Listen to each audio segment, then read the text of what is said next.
আসসালামু আলাইকুম প্রোগ্রামার্স। আজকে আমি আপনাদের মাঝে একটি নতুন ভিডিও নিয়ে হাজির হলাম।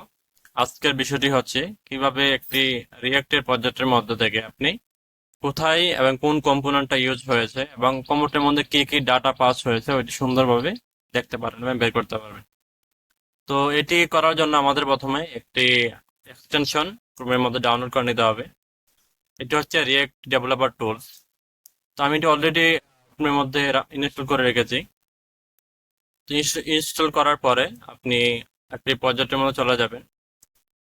যাওয়ার পর যখন আপনি ইনস্পেক্ট করবেন তখন এর মধ্যে আপনি দেখতে পাবেন নতুন দুইটা অপশন অ্যাড হয়েছে, একটি হচ্ছে কম্পোনেন্ট আর অন্যটি হচ্ছে প্রোফাইল। তো যখন আপনি প্রোফাইলে কম্পোনেন্টের মধ্যে করবেন, করার পরে এখানে লেফট সাইডের মধ্যে একটা এরো চিহ্ন রয়েছে এবং এরো চিহ্নের মধ্যে ক্লিক করার পরে মাউস দ্বারা আপনি আপনার প্রজেক্টের যে কোনো প্লেসের মধ্যে যখন আপনি আপনার কার্সর নিয়ে যাবেন, যেমন আমি এখানে আমার ব্যানারের মধ্যে আমার কার্সর নিয়ে গেলাম এবং এখানে যদি ক্লিক করি তাহলে আমি দেখতে পাবো যে আমার কার্সর যে কম্পোনেন্টটা শো করতেছে ওইটা হচ্ছে হিরো কেরোসিন। এবং যদি আমি অন্য একটি আহ, জায়গায় নিয়ে যাই, যেমন আমার কার্টের মধ্যে, তো এখানে আমার কার্টের নাম হচ্ছে ফার্স্ট প্রোডাক্ট কার্ট এবং এর মধ্যে এই প্রপস গুলা ক্যাটাগরি আইডি সবগুলা প্রপস, মোটামুটি অনেকগুলা প্রপস এখানে পাস হয়েছে।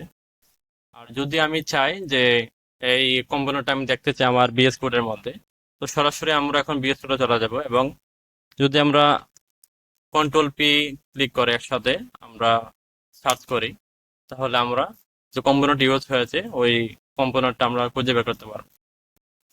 তো এভাবেই খুব সহজেই আপনি রিয়েক্টের প্রজেক্টের মধ্যে ওল প্রজেক্টের মধ্যে কিভাবে আপনি কম্পোনেন্টস বের করবেন এবং কোন প্রপস গুলা কম্পোনেন্টের মধ্যে পাস হয়েছে ওগুলো সহজেই দেখতে পারবেন। তো অবশ্যই এগুলো দেখার জন্য আপনার প্রজেক্টটা লোকালি রান করে নিতে হবে, এগুলো লাইভে হবে না।